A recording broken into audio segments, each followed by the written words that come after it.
It's Erica from the south side of the Chi, and I just completed the 2020 census. If you're not counted in, you'll be counted out. And I don't know about you, baby, but I want to be in, not out. What are you waiting for? Take the census. Go to 2020census.gov.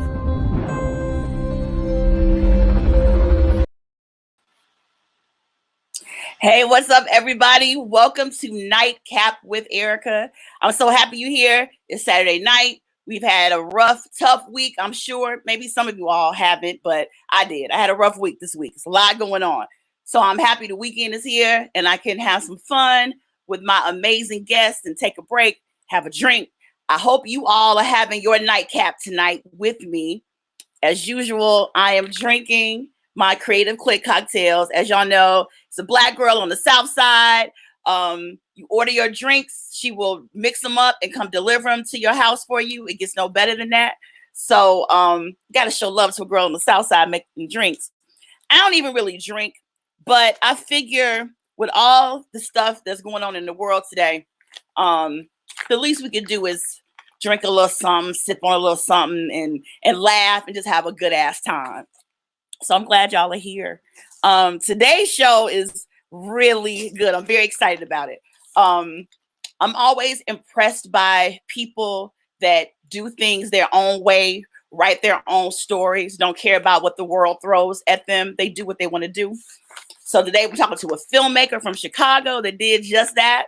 I got some models on the show. I got a girl who's written a book called Sneaky Pussy. Anybody who write a book called Sneaky Pussy, that's somebody I want to talk to. So yeah, it's all about people making moves in their careers, doing shit their way, how they want to do it, without regards to how other people feel about it. I have a better straw. Here it is. I know this is ghetto to drink out of the bag. If I was a lady, I would put this in a little cup and sip off of it, but this is how I'm doing this today. Put in the comments, let me know what you sipping on. Let me know what you drinking. And oh, by the way, I mentioned before on another show, this great company, Nick and Bella, gave me some nice jewelry to give away to viewers. Make sure you share my show on your Instagram pages and Facebook and all that. Make sure you tag Nick and Bella. And then you also tag Nightcap with Erica. And somebody is going to win this cute little jewelry. Isn't that nice? Owned by a mom here in Chicago, doing her thing, started her own company. So, you know, showing love to that. So look, as you all also know, this weekend I've been interviewing folks from Chicago and in particular creatives and talking to them about the ways in which being born and raised in Chicago created that Chicago hustle in them that made them be able to go off to other parts of the world and make their careers happen. I've been interviewing filmmakers and makeup artists and directors and writers. I had Sylvia Jones on last night that wrote the Clark Sister movie. So it's very exciting when I see people from Chicago that are doing their thing. And tonight I have an amazing director, somebody that I've always admired his work and his hustle. He makes things happen. So I'm glad that he's here today to talk to us. He went to Columbia College for film school. He's out in Hollywood now directing some of your favorite network television shows, as well as directing films. Years ago, he blew up on the scene when he made his first indie feature called 1 Week. And the city went crazy, and not just the city, everybody in the Black filmmaking community went crazy about this movie. And I feel like it's a true testament. His career is a testament that working hard and doing shit your way gets you the results you need. So I want to welcome him to the show right now. Give it up. I don't have no applause for him, but Chi-Town, stand up. We got to show love when our people from our city make it, right? Show love for Mr. Carl Seaton. What's up, y'all? How y'all doing? I feel like even though your Instagram name is Mr. Carl Seaton, I feel like I should respect you in that way. Carl is fine. That's just some Instagram, social media. Carl is fine. Call me Carl. Okay. My father is Mr. Carl. See, that's my father. Right, okay, your father's Mr. Carl. That's my father. Yeah. Got it. Yeah. Are you sipping on something? Are you drinking something with me tonight? I don't drink. Well, it could be water. Yeah, I'm sipping on some water, some alkaline water. Yeah. Oh, you're so bougie and healthy. Be healthy? Yes, alkaline water is bougie and healthy. That ain't bougie. I drink faucet water, Carl. You said what? I drink faucet water. Oh, that's a problem right there. That's a whole nother conversation. That's a whole nother night. We'll say that for another night. I like tap water. Right. I like tap water. Actually, I do have some bottled water before when the pandemic was first starting. My brother, he's crazy. He's a cop, and he brought to me, and then he went to my parents and just dropped off cases of water. And I was like, is the water supply going low? Like, why is everybody tripping about the water? But so I got some water. But usually I'm drinking out the sink. You gotta hydrate. You gotta hydrate properly. And that's what alkaline water does, right? That's why it's not bougie. It is bougie. It's not bougie. Nah. Healthy ain't bougie. No, not at all. But like I said, that's another conversation. That's another conversation. Absolutely. I just want to say I'm so proud of you. I don't know if me being proud of you is an important thing or not, but when I see your name come up in the credits directed by, especially on a network show, I get very excited. And I'm like, it just feels good to see somebody like you reach those heights. And what I've always wanted to know, for one, I know that just in television directing, period, there are not necessarily a lot of Black folks, be it male or female, that are directing. So when you walk into the room at the table read for the first rehearsal or whatever it is, do you feel the weight on your shoulders to represent every Black creative that will ever come through the door? Like, is this like, if I fuck up, won't be another me? Or do you not ever feel that pressure at all? Well, I don't look at it as if I fuck up. I look at it as I'm about to go so hard that when the next person looks like me comes through, they say if they're anything like what this dude just did, we're gonna be all right. Wow. And I do have a responsibility, you know what I'm saying, as a brother. And I'm from the South Side, I'm from the Hundreds, you know what I'm saying? So I know, first of all, I know how hard it is to get in this business. I know how hard it is to get in this business. I know how hard it is to stay in this business, how hard it is to flourish in this business. So every job I take very seriously. And I apply that work ethic. You know what I'm saying? You mentioned earlier about the Chi-Town hustle. That's all in me. You know what I'm saying? Chicago's a very blue collar town. You know what I'm saying? Yeah. It's based in industry and steel mills and factory workers and so forth. And we work. And I apply that same methodology to, you know, my work, my craft. So I go hard. And I do want to make sure that, you know, I know it's bigger than just me. I can't just look at it and say, I made it, I'm good. It's far bigger than me because I didn't get here on my own. And it would be silly of me or a lost element for me to just squander that by not sharing it and trying to pave a way for others as well. Yeah. And I appreciate that about you too. When, you know, I've heard you speak places. I even had you come here in Chicago to talk to a group of people. And first of all, you have the kind of presence that just commands the attention in the room. And I love your confidence and your swagger. I give you the highest compliments with the way you just carry yourself. I just love your personality and attitude, period. And I like the feeling of he is not to be fucked with because he knows he is dope. Do you know you are dope, or is this just your parents just raised you this way, you just got it? Or is it, do you know, like, I'm cold than a motherfucker? Like, when you watching your stuff on TV, do you sit back like, damn, I'm brilliant? No, it's a culmination of a lot of things. You know what I'm saying? My parents definitely gave me an environment to flourish in. You know what I'm saying? I'd have had cars stacked against me. You know, my mom's a teacher, dad's on insurance, and they both work. I mean, any teacher, especially people are realizing now during the pandemic how valuable teachers are. My mom taught for 40 years. You know Absolutely. My dad sold insurance, and his job was basically self-motivated, meaning if you hustle, you can flourish. If you don't, you won't. So seeing both of them do that thing definitely was instilled in me. And I also had an older brother that kind of helped guide me, my younger sister. I mean, so I had a village, not just in the house, but I had friends as well. And even filmmaking colleagues that helped push me, like my brother Kenny Young and Phil James. We're all frat brothers.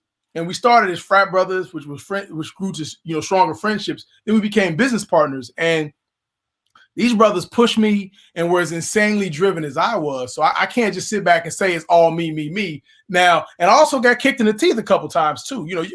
You have some successes, you win festivals and things like that, but you also have some fails as well. And those fails are where you really learn your lessons. You really find out who you are.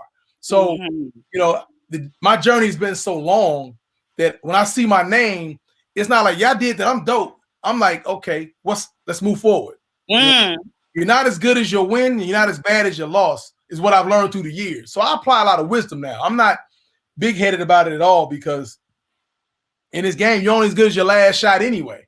So you to take yourself too seriously, you set yourself up for a fall. So I'm a hard worker. I'm a low-key cat. I'm not really big on being famous or celebrity, anything like that. I like to work, know my name, you know who I am. And you know what I'm saying? Like I said, it's much big. The agenda is much bigger than I am. So I just want to just keep it moving. And instead of just sitting back gloating on the accolades, just say, okay, how can I keep growing? How can I keep expanding? Because I also know that there's somebody that's just like me that needs an opportunity that I took so long to obtain. So it's the same thing.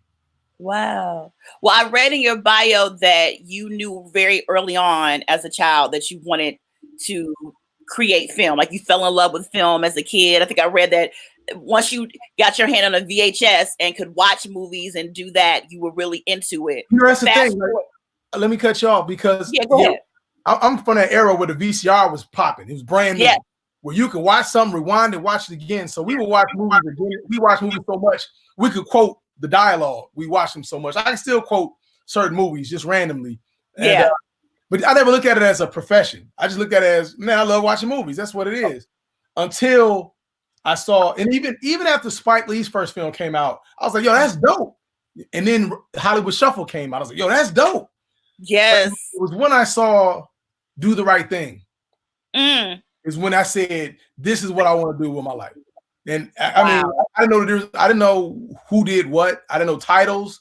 I just knew I wanted to make people feel the way I felt coming out of the theater seeing Do the Right Thing. So, and seeing these brothers doing it the way they did it is what gave me the push to say, you know what?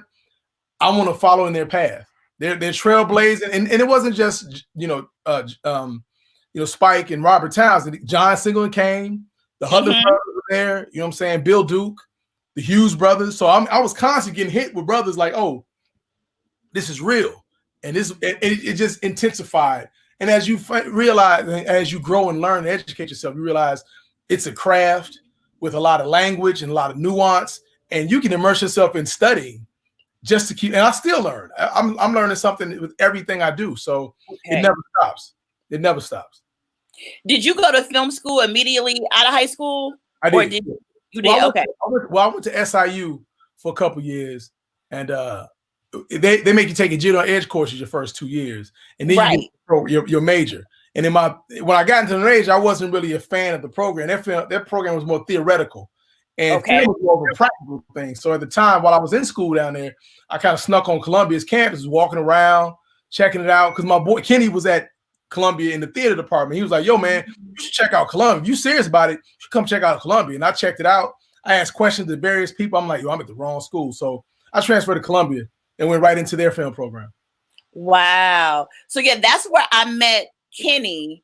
I'm a couple years younger than you all, but I first found out about you from your sister, Eleanor, because when we would be down at campus at U of I would always tell people I want to be a filmmaker, but I didn't think it was a possibility. And she's like, my brother is in film school. He's making movies. And I'm like, to know at that point, the only filmmakers I know were Spike Lee or Robert Townsend. I had never met somebody young and Black from Chicago that was actually even attempting to make any movies.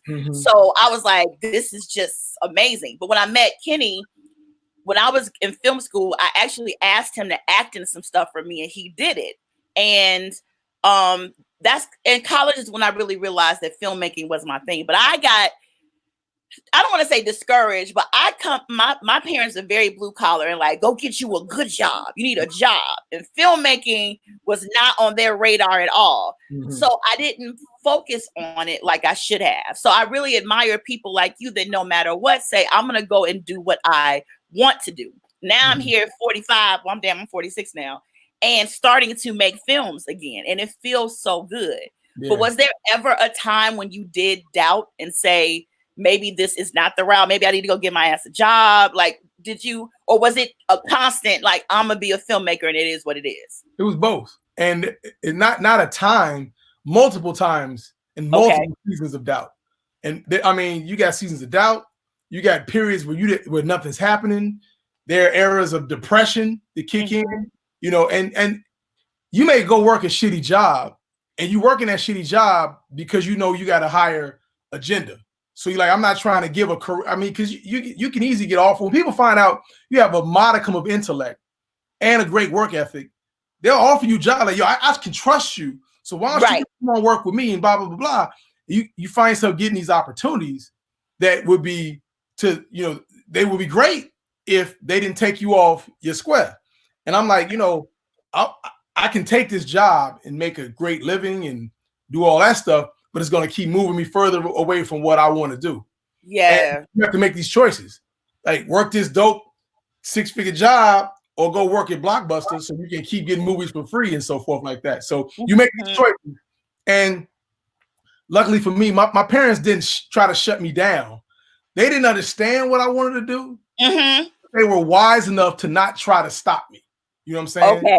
They like, we don't know what you're doing, but all right. You know what I'm saying? Okay.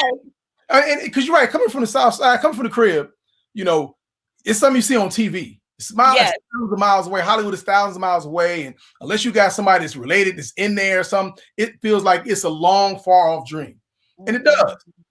But when you start to demystify it, and that's where education came in for me. And when I say education, I'm not even talking about film school. I'm talking about reading books and listening to interviews and studying other filmmakers and listening to them talk about their process and their journeys. That helps demystify the process. And when you start to demystify the process, it helps fuel your fire. Like, you know what?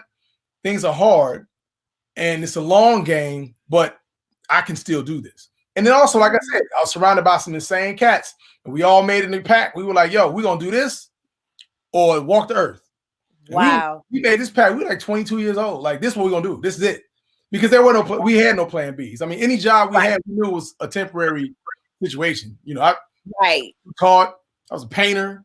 You know, I had all kind of different jobs. I bike messenger. You know, you do whatever you can to get through. But, you know, like, I won't be here long. You know what I'm saying? This is, I'm passing through. And the same, I mean, that applied because you knew what you were really trying to go after. And none of these jobs would ever get to a point where they would circumvent what you were going after. Right. Yeah. I mean, for me, I moved to New York and my goal was I'm going to direct. So at the time I was doing a lot of directing underground hip hop videos for like some of these little rap groups in Chicago. I went to New York and I just remember being on a set with this little raggedy group in Brooklyn, and they couldn't afford the champagne. They wanted to buy the sparkling apple juice to front like it was champagne, and they're spraying it on all the big booty models. And I was like, why am I here? Like, this is not what I want to do. And one of my girls was like, you so funny, you should do stand-up. So I started doing stand-up as a side hustle to make money for film. But I've always wanted to be a director. And I think that's why, and through the years I've directed here or there. I'm doing a lot of theater now. But I really do love it when somebody just stays focused on the goal. So I'm sure people tell you that all the time, that that's inspiring, but you truly are inspiring because of that. Now, what I'm wondering is, so your first feature, 1 Week, people to this day still reference that movie in relation to your career. And it's been, what, about 20 years since you did it? Yeah, we shot it literally. It came out. We won ABFF in 2000. So it'll be 20 years in June that people saw it for the first time. Yeah. So did you know that film was going to have the impact that it had at that time? Because everybody was talking about 1 Week. I remember that so strong. It was always Kenny and Carl. Like one name was said with the other. And I remember I'm a younger person, like, okay, that's what when I start making movies, that's what I strive to do. Like you were the guy in Chicago. And there was another one, Theodore Wilcher, I believe. Love Jones. Yeah. So we got two young Black men from Chicago making their mark. But even to this day, people, if you say 1 Week, people still know you from that here in Chicago. Did you know? Does that surprise you? I mean, well, yeah, because you never know how your film is going to be received till somebody sees it. You may have an idea of how you want it to go, but you really don't know until you sit in that theater and you see people reacting to the thing. But let me say this: before we shot one week, man, we wrote draft after draft after draft after draft. We would spend our time literally in the lab trying to get it as good as we possibly could, while keeping this budget minuscule, because we knew we were gonna shoot it. As the budget kept shrinking, we were like, okay, we got to shave this, we got to move this, we got to drop this, and let's while trying to maintain the integrity of the story. We also knew we were dealing with a very taboo subject, and we realized we learned because if you touch on a taboo subject that is timely, it can generate discussion. And we didn't just write the script to write the script. We wrote the script with intention, like we want this to generate discussion and provoke thought in our audience. You know what I'm saying? The worst insult is when you come out of a movie theater and you totally forget about the movie you just watched. But it's when you come out of a movie theater and you sitting here like, yo, you still thinking about it. And not just thinking about it, but you're having discussions with the people you saw with, which can be heated debates, because life is messy and people make choices and decisions like that. Yeah. You want to depict that would lead to other people having discussion. And when afterwards, it took on a life of its own because unfortunately HIV is still very prevalent in the African-American community. So it took on a life of its own in terms of the message of the film, as well as the fact that we made this movie for $50,000 on 35mm. Yeah. Woo! I wonder now, with all the digital stuff, how much would it cost you to make 1 week now if you did it? I mean, what do you think? Well, that's the thing. When I haven't watched it in a little while, but we were so green when we made it. If I saw it now, I would just see the and just because it was really raw, really gritty film. And I mean, just as a filmmaker, I'm like, wow, I didn't really know shit at the time. I'm like, wow. But I was savvy enough to realize, though we were getting all these accolades on the film and winning these awards and got distribution for it, I was like, you know what? I still need to learn some things in terms of the craft to really be a legitimate contender in this game. So while a lot of cats could get the big hit, I was like, let me get back in the lab. And it's funny because being out in LA, you're exposed to different levels of filmmakers and you have access to them, so you can ask questions and you can really kind of learn the craft in a way you couldn't do at home. And, it was out here. So I sought it out, and as you learn more, you grow more. And because we won ABFF, I was exposed to filmmakers like Bill Duke and John Singleton, the Hudlin brothers, and talking to these brothers just gave me another. It's like you live in a building with 8 floors, and then you realize it ain't a roof; it's 4 more floors. You don't know what you don't know until somebody schools you on something that you don't know. Right. So doing that, you start feeding that hunger for knowledge, that thirst for knowledge. So you just kind of keep pursuing it, and you grow because you want to constantly get better. I'm never going to sit back and say, I got this all figured out. I've talked to filmmakers that have been doing this for 30, 40 years, and they still like, yo, I still learn something. I'm still learning, which is awesome because it tells me I'm on the right path. And because I have a respect for the craft and a hunger for the knowledge of the craft, I'm constantly going to keep learning and constantly keep improving. Just like doing episodic television, my skill set has jumped exponentially because I'm around masters of their craft, DP, ADs, production designers, script supervisors. And I learned jewels from all of them. You know what I'm saying? Producers. There's so much game that you can get if you're looking for it. And I'm always looking for the game. And then when you run across some folks that see you looking for the game, man, they give it to you. They give it, yes. You know what I'm saying? When you like, yo, I don't, because doing certain shows I've done that have special effects and green screen, I'm like, yo, I come from independent filmmaking, guys. My knowledge in green screen is limited. Explain this to me. When you come at them humble like that, like, listen, I'm not an idiot, but this I'm not familiar with. Break this down. Man, they really, first of all, they respect that. Then they explain it to you. Honest, great. And then when you take into account what they've taught you and come back to them with an idea built on what they taught you, that lets them know, like, this person's paying attention, they're invested, and is collaborative in the creative process. And that's definitely worked for me in major ways. Wow. When I look at your IMDb and look at the work, you go to see your career, you go from a 1 week and then doing other things. And now you are directing, major television shows. But what I love about your work is that if I just looked at it without your name attached, I wouldn't know, oh, that's a Black director. Like your work, you're doing everything. Is it a very conscious decision to make sure people know that whether it's mainstream or something that's definitely more so catered to Black people, that you can do it?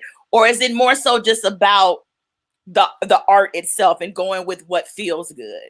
Well, it's a little of both. It's strategic because this industry likes to put you in a box as soon and as often as they can, which is why I don't want to get stuck in one specific genre. I want to do all kind of different things. So when you see my resume, like, oh, you can do this and this and this and this. So like, oh, he only does this. I don't ever want to be put in the box where let's just keep him here. Like, nah, he can do it all. And that's why, the thirst for knowledge is so strong, because when you want to do it all and you want to not just do it all, but excel at doing it all, you have to constantly keep learning. You have to constantly keep asking questions, and you have to constantly keep growing and challenging yourself, because you got to step out. You really got to stand outside your comfort zone. You got to stand outside. That's probably one of the biggest lessons I've learned during this journey is nothing really moves in your comfort zone. When you come out of your comfort zones, when you really start to experience some growth, opportunity, and just, and some dope shit. Yeah, absolutely. Well, now that you're mainly directing, but I know you're also a writer. Are you in the mood to write right now? Like, I talk to a lot of writers that are like, with all this going on in the world, they really don't feel any inspiration to even put a pen to pad. They're just kind of chilling. But what about you? Like, for me, this show has come out of this pandemic. I just came up with this show 2 weeks ago, and I think you're my 14th episode. Okay. But I don't feel like writing really. My head isn't in it. But I was like, I know people. I'm fun with interviews. Let me just do that. Have you been creative in the last couple of weeks, or have you just given yourself time to just kind of chill? I have been creative, but see, I'm not one of those writers, a writer. I work with writers. I'm stronger working with a writer than actually sitting down and banging out my own script. I have done that before, but I prefer to just kind of help with the writing as opposed to carry the load of writing. In that regard, I'm not that kind of a writer. However, I am, working on a project right now, my own project that I can't really disclose because we, it's something that we really think is going to be special. So that's why we just kind of, and that's another, we've learned, you learn out here. So it's good to tell people about certain things you're working on and certain things you've done.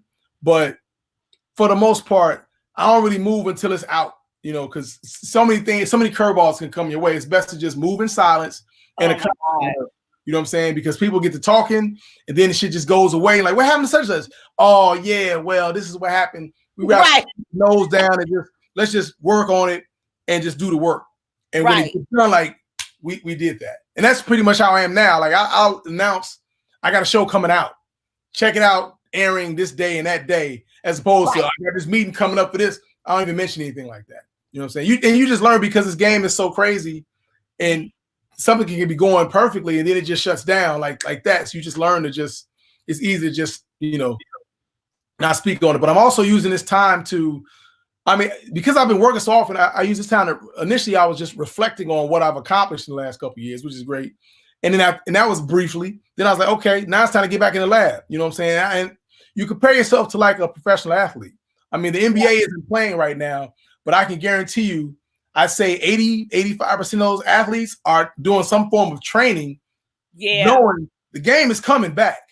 I need to be ready. I need to be conditioned. So it's the same thing. I'm working on my jump shot. I'm working on my crossover, my free throws. So it's elements of craft that I can explore and study right now, and which is awesome. You know what I'm saying? This is great. I can get back into the lab. I'm learning, discovering new things, like all kind of good stuff.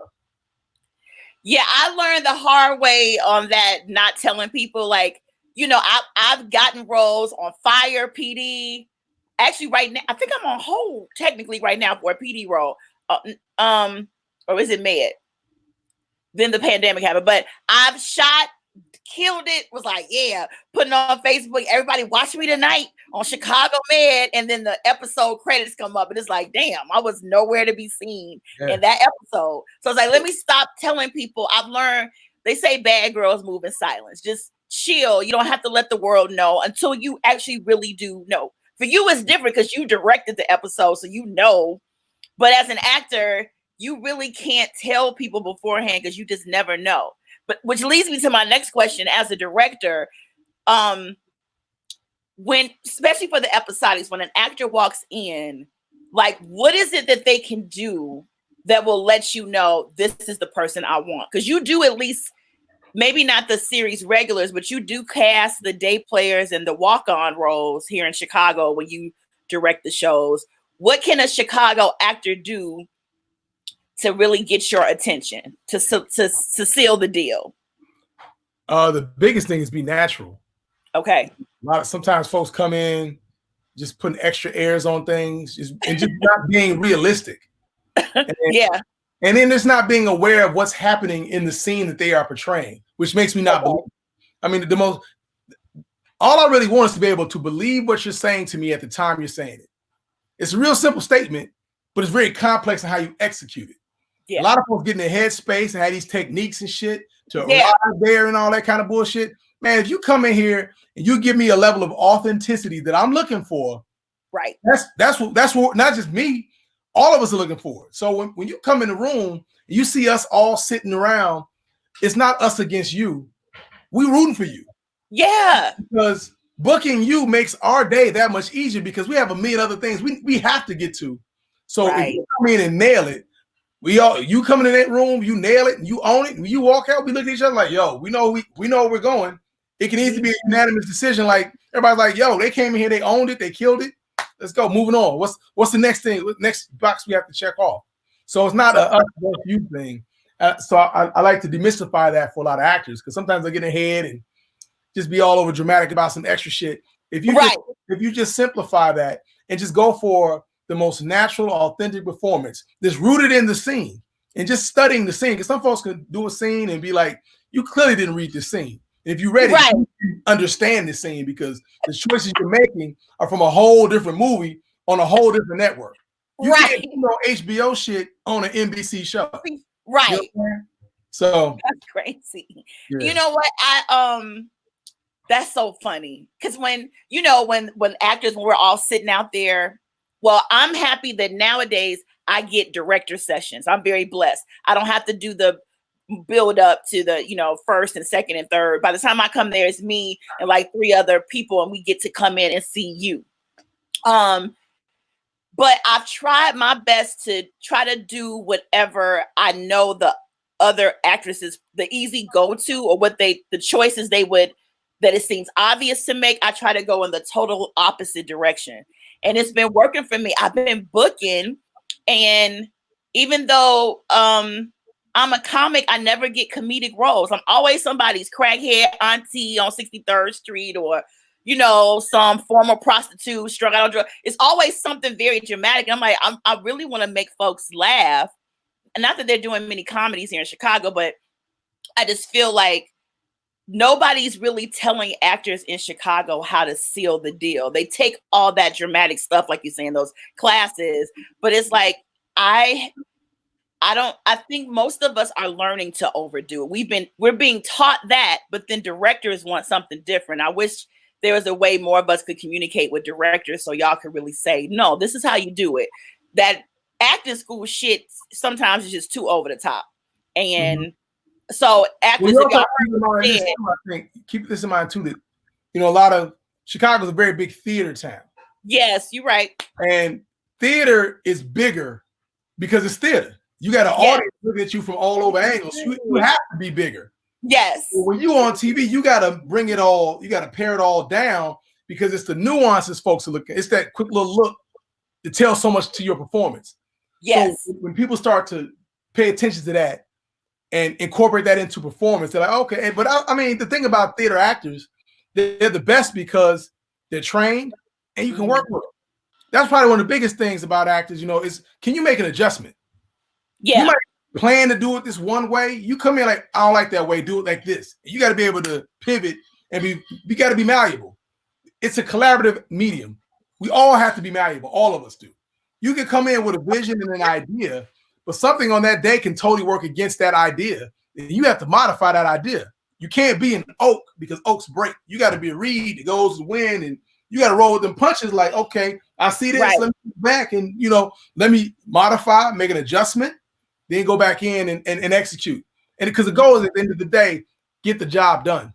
You can. I mean, crying over spilled milk and bitching and moaning because something ain't going your way, and it's nobody's fault. It's a waste of everybody's time, energy, and money. So you say, okay, that's not working. Let's move forward. Let's do X, Y, and Z. Yeah, that's why sometimes it's hard for me. I come off book, of course, and ready with what I have in mind, and I've had to learn to be ready to adjust. You've learned the lines, and you come there like, yeah, I'm about to kill this, and then the director is like, I'm think a little differently and do this for me, and I'm like, oh shit, got to recalculate.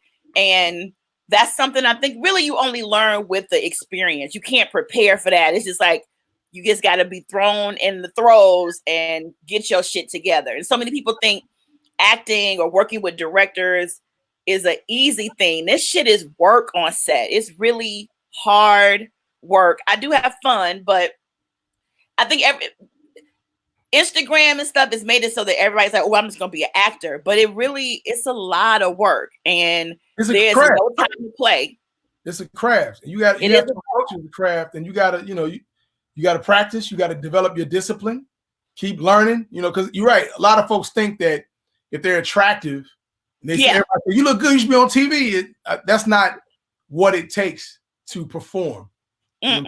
So you got that on one hand. Then you have the intimidation factor. Let's say you book the job and you get on set, you overwhelmed because you work with people you see on TV or film and everything. Right.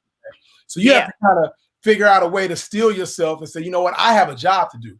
I have a position to play in this game, because on set, no one has time to baby you while you are getting yourself together. You got to have yourself together. If you have one job, that's to take the ball, inbound the ball. That's your job. Make sure you know how to inbound the ball. You can't be in there fumbling the ball. You know what I'm saying? So at the very minimum, know how to do your job. Because I've seen it happen where someone can come in on a show, deliver a performance of a character that affects the producers so much, that character sticks around. They show that character got a storyline. They show that character is a part of the show. You know what I'm saying? These things happen because, like I said, no one knows everybody has an idea of how they want things to go, but gold can come in the room, and most folks that have any kind of savvy would be like, yo, this is gold in front of us. We need to bring this person back because they're electrifying. This story, we can go somewhere with this storyline and so forth. And I've seen that happen. Yeah, it happened actually even with me on The Chi. I don't think the character I played was initially meant to be on like 3 episodes. I don't think so. I think it was a one and go thing. Season 1. I didn't get to work with you because were you on season 1 directing or season 2? Season 2. Season 2. Okay. So yeah, I played the babysitter, Miss Tiny, season 1, and I felt good about that.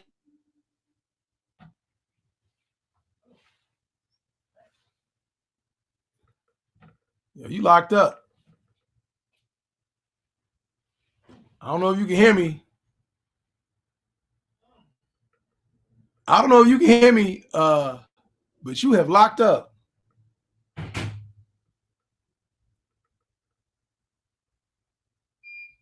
They could.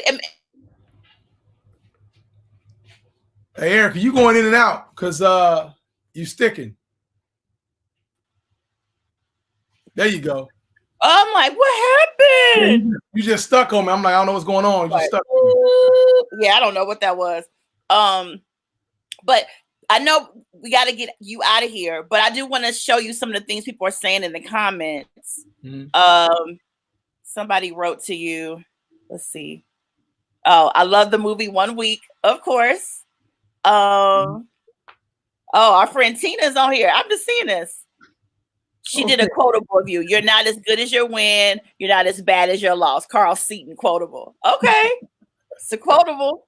Hey, my website is CETONE.com. Oh, whoops. You know what? That's what happened. Look, I'm doing this all alone. I don't have no intern, no assistant. I'm doing everything. I'm sorry about that. So y'all hear that? I put the wrong website, but I got your Instagram right, I think. Yeah, I got to update my website anyways. I'm using this. I got to update it from, I haven't worked on it in a long time, so it's ancient. So I got to get that together. It's all good. Sorry about that, though. Don't work. Okay. Well, Carl, I adore you. I'm so proud of you. I'm so happy that you came on to talk to me. I got a bunch of questions to ask you. So, but you know, I mean, if you got a little time, I'm trying to get as many. I try to answer as many as I can, rapid fire. You know, I'm here, so let's go. I want to ask you nowadays with getting a reel together. Does it make more sense to just try to save the money and do a feature, or is having a reel full of shorts an okay thing? What are you trying to do? Ultimately, I want to have my own sitcom, and but I also want to still direct on the side as well. I mean, not necessarily, I don't know if directing on the side is what I want to say, but I want to get out there to get directing jobs, and I want to direct comedy. But I'm come from the school of thought back in the day when I was in film school. It was like, remember, shorts were like, oh, shorts are a waste of money. There's nothing for them. You need to be doing features. But now I'm seeing people are putting up Instagram shit and then getting development deals with their content with Instagram videos. So I'm like, do I try to pull the resources to just continue to shoot shorts, or go ahead and shoot more of a feature length or a longer project? I say you do both. You keep shooting shorts while shorts are short-term goals. The features are longer-term goals, and you should be focused on both of them. You should be doing these short films while you're preparing to do a feature, and as well as trying to expand your network so you can get on people's radar. If you're trying to you want to get into directing sitcom, that's a very unique niche of filming in its own world. So you really have to seek it out to even try to get in there. I mean, TV is a very hard nut to crack. It's a very hard nut to crack. Yeah, so, I know. I won't say what network it is, but when I was living in New York, I have a one-woman show that ended up being extremely popular, and because of that, so many different networks were coming to me about development deals. But then I would get to a certain point, they would say, "Well, oh, you're not ready." But then some 18-year-old white girl, they would give her a show, or some little 23-year-old white boy, they give him one. But here I am, 30, 35, and they're telling me I'm not ready. You answer what they meant by that?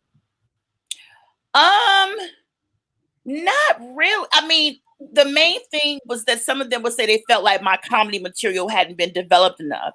And it's like, but neither has theirs. But for some reason, you're seeing that they are able to create a show out of what they're coming up with. And they got about 5 minutes of material, and I got a full hour. I don't know. I just felt like sometimes it was just, we don't know if people want to see a fat black girl on TV. Now, fast forward 15 years later, things are a lot different. But at the time when I was hot and getting flown out and signed to development deals, things just did not happen. But nowadays, I'm just like, maybe I should just create content and just keep creating, and then hopefully an opportunity will come. I mean, everybody uses her as an example now. Issa Rae, that's what she did. Yeah. Her web series, I remember when she was doing her web series way back in the day. I remember the crowdfunding for it, everything. And look at her now. So when they say you weren't ready, don't personalize it. That's what we always take it personal. They don't care enough about you for you to take it personal. They talking about your work. So when they say you weren't ready, your work probably wasn't developed enough. It probably wasn't as fleshed out. It probably wasn't as clear and concise as they probably wanted it to be.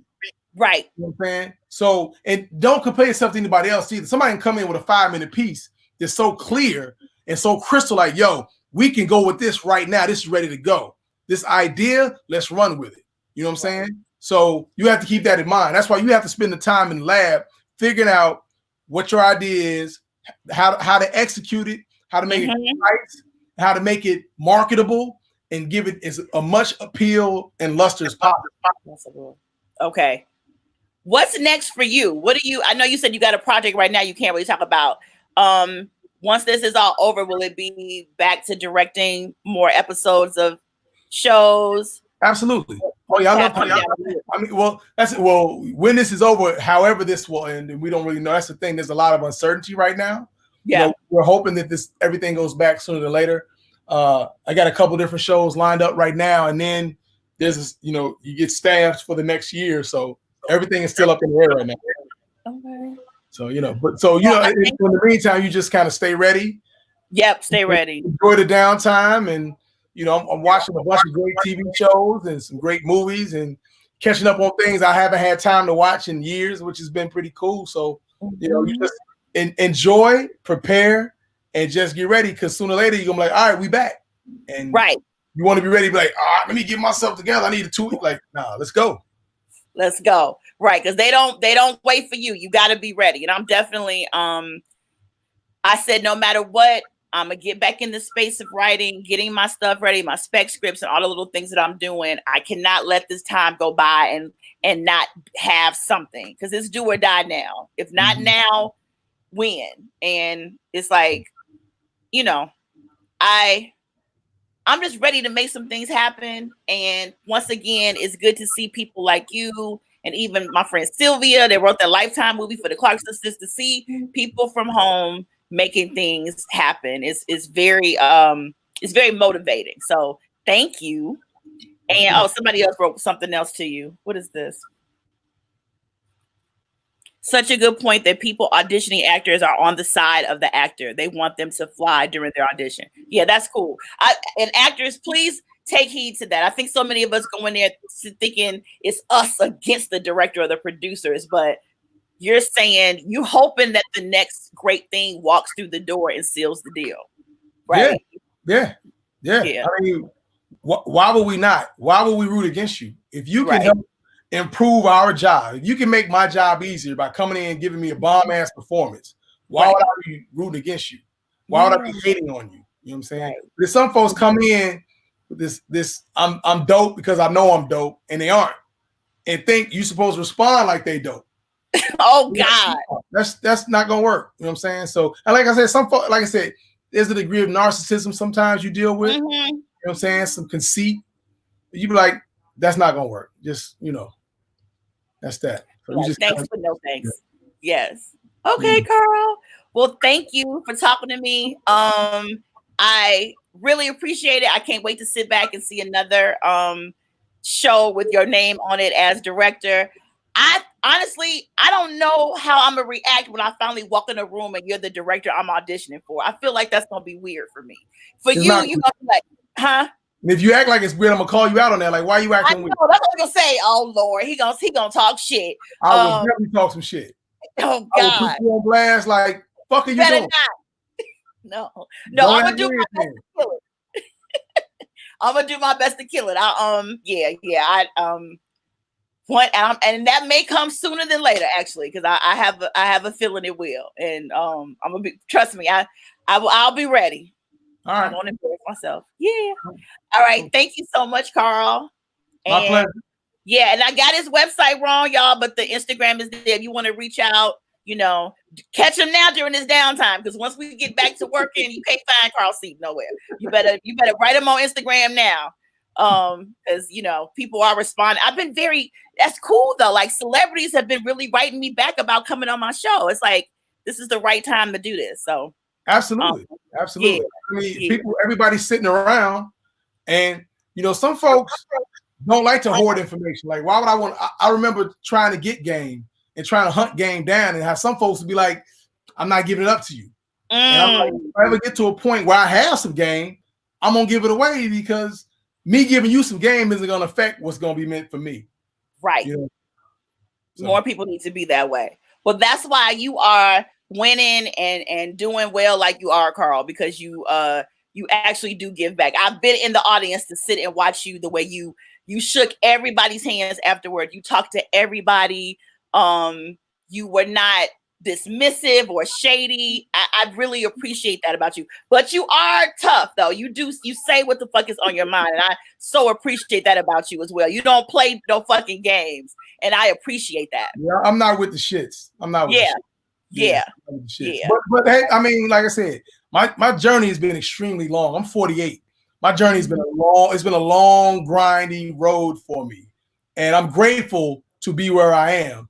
And I'll never forget what I went through to get here. So for me to be egotistical or an asshole is ridiculous. But on the same token, I ascribe to a certain standard of quality. that is in a basement. So if someone doesn't meet me there, then I can just turn it off like, yo, unacceptable. Like somebody sent me a script, want me to read it. I'm like, all right, I'll read it. The first sentence was there was a misspelling in the first sentence. I'm like, I'm not fucking with you, man. Oh God. No. Yeah. No, So if you take yourself seriously and take your work seriously, others will take you seriously as well. So that when you step in a room, people sitting up like, okay, right, they serious about it. So just so anybody out there that's pursuing this, just be serious about what you're doing, follow through. Even on projects that you think are like no budget, cable access, small, have the right attitude, man. Have the right attitude. Your attitude and your effort are the two things you can always control. So don't go in there trying to be like, this is beneath me and I'm bigger than this. Like, man, listen, it's an opportunity for something, go do it. You know what I'm saying? Humble yourself, embrace it, because you never know what it can lead to. All right, y'all heard it from the man's mouth himself. Humble yourself, because you don't know where to lead to. And I live by that every day, because some great opportunities have come out of some things I thought, oh, that's gonna be some bullshit, but it actually worked out. And there have been some things I got involved with when I was like, oh, this is gonna be amazing, they top notch, and it ended up being some shit. So yeah, I just y'all know what it is. It happens, yes.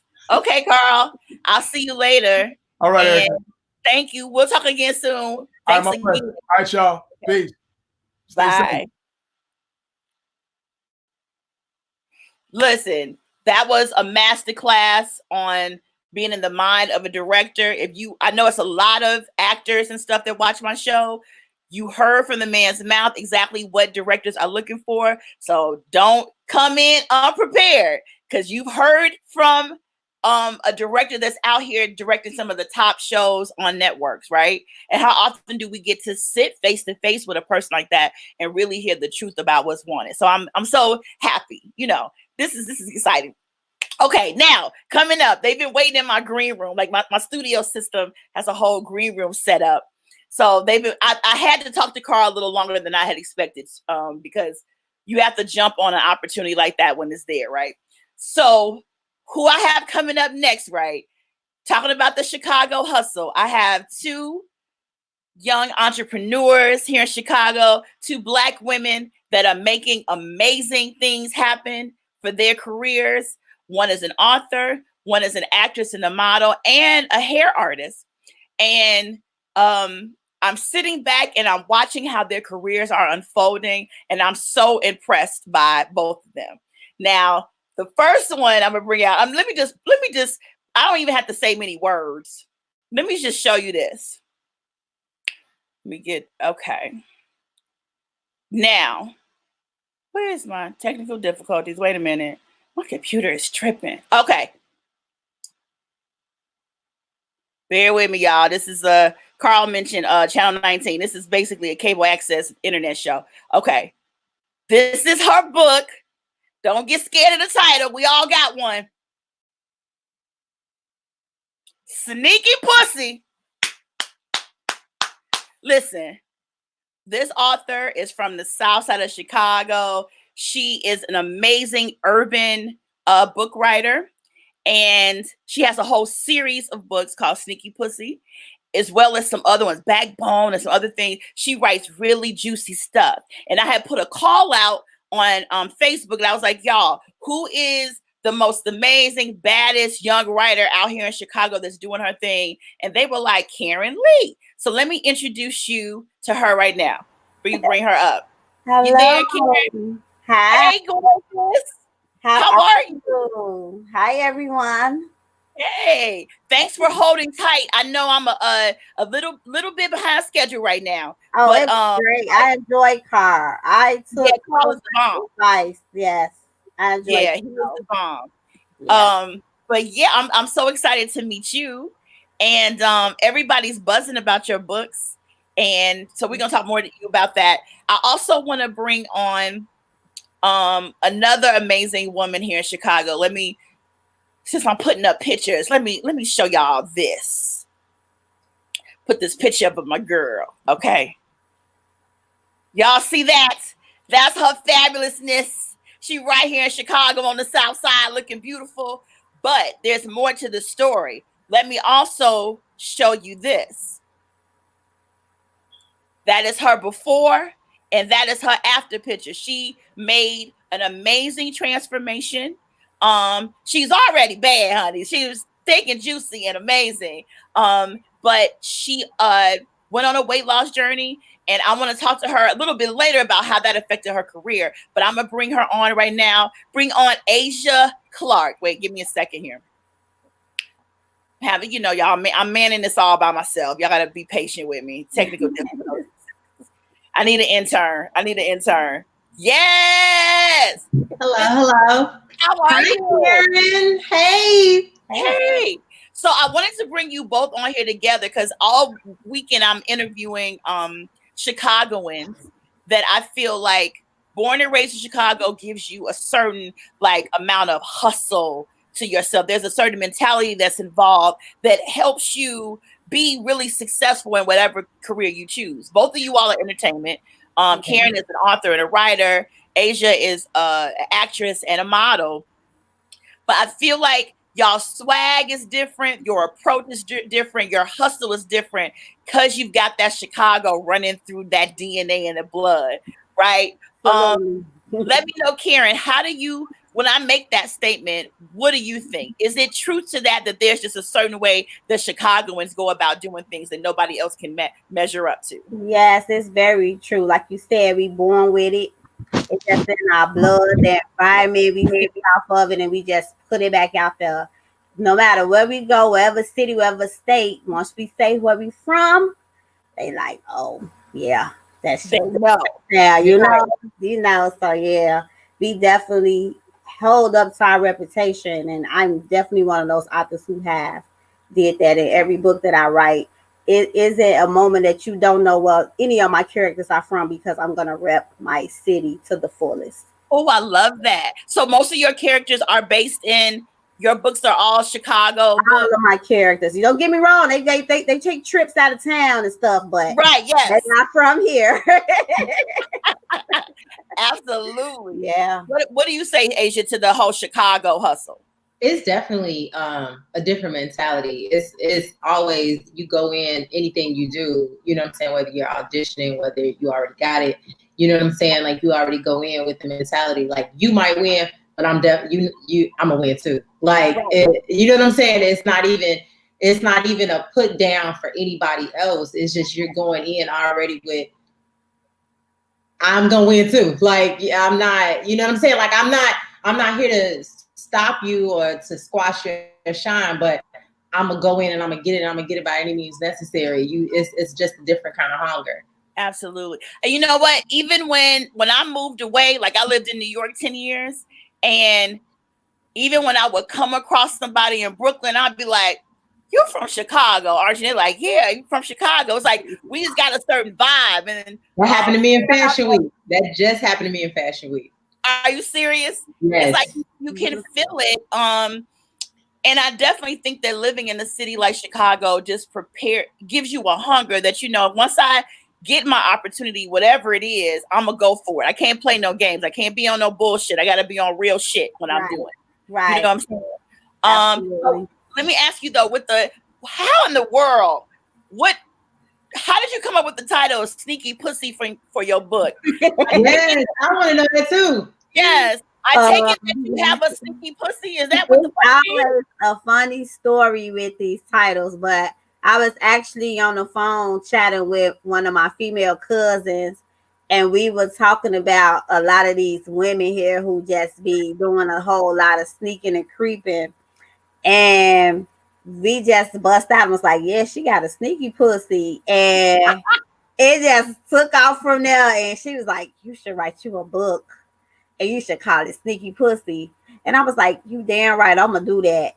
And it just took off from there. Like, it just took off. And next thing you know, I'm like, oh Lord, I know they're gonna say so much about this title, but it's actually one of my best-selling books. It's like, listen, I'm ready for it. I just want to read a little bit of the description of Sneaky Pussy. Let me get my dramatic voice on.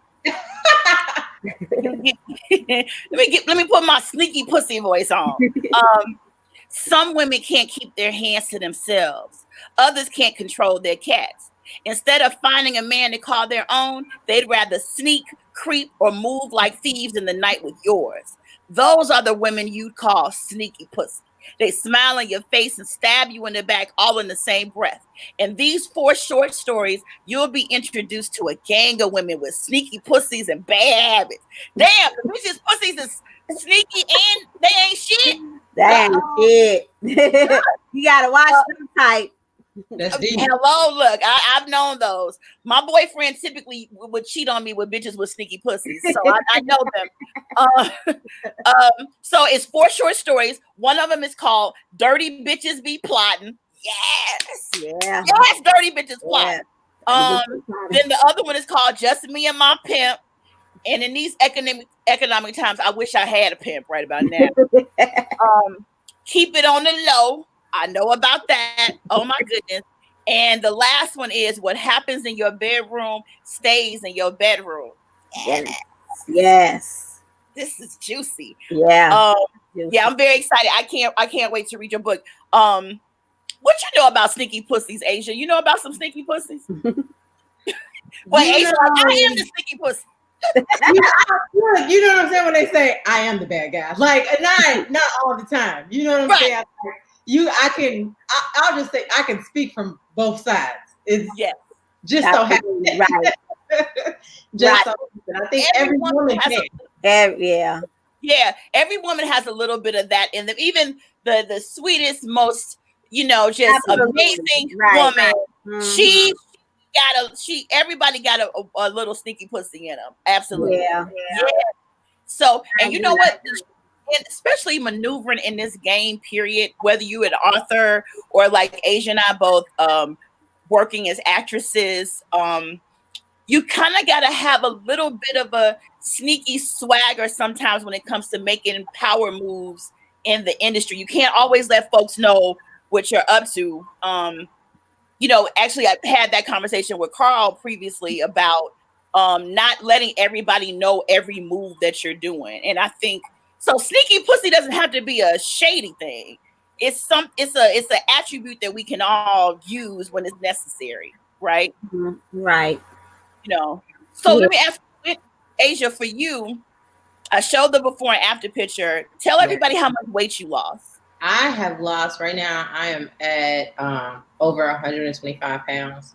You lost over 125 pounds. Yes. Wow. I had gastric sleeve. A lot of people. I'm very transparent, Erica. You know that. Like I'm super transparent about it. I don't post pictures or videos of me in the gym, like in the gym working out. Like I mean, I do work out. It's a part of it, but I don't try to fool people into thinking, oh, if you just eat right, and this is how I got. No, I've got surgery. I had pre-existing health conditions. I had all kind of health issues, and my doctor presented me with the option, and I took it and I ran with it. And so far, it's been the best health decision for me. It has had its drawbacks. It has had with everything you do, but it has definitely been one of the best decisions that I made in my life. I want to show one of your pictures again with you, the before and after. It was already sexy and juicy no matter what.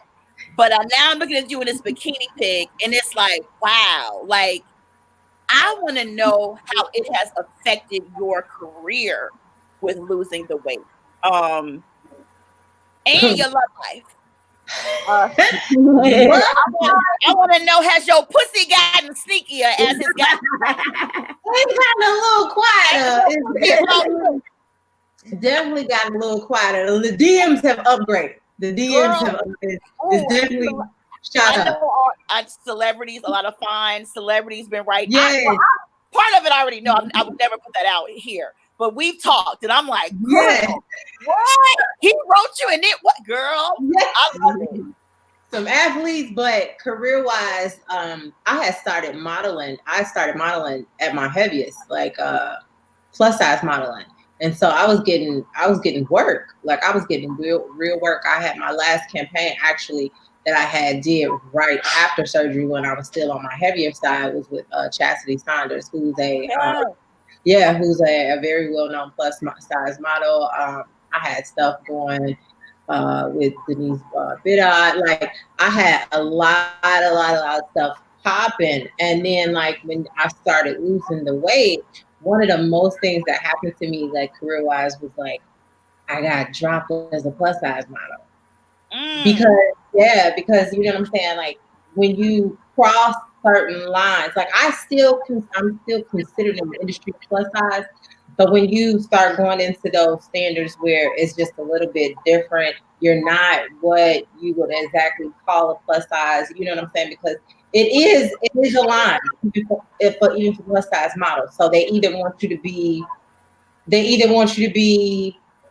16, 18, 20, 22, you know what I'm saying? So when you start crossing the border into not even 14, but 12, 10, now you're single digits. It like putting you for work becomes different.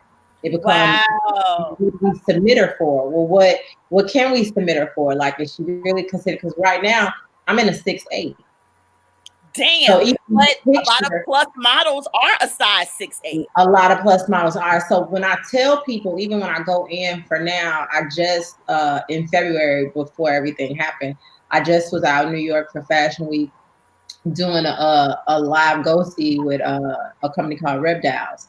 And they were like, I don't even know how to catch you, but because Reptiles do go from 0 to 4X to 5X, it was kind of like, okay, that's what's up. You know what I'm saying? Like they could make it work. And I had done ambassador stuff for them as well, modeling stuff for them as well. But it definitely becomes like on the modeling side, it becomes difficult to submit you for work because they're not really sure where you placed and how. Yeah. And you know what I'm saying? I've turned down a lot of, I don't want to be, and no disrespect to anyone that takes jobs, that I don't want to be a video girl. Yeah. You know what I'm saying? I don't want to do that. Like, that's not the kind of work, you know, that I want to do personally. Right. That's my personal choice.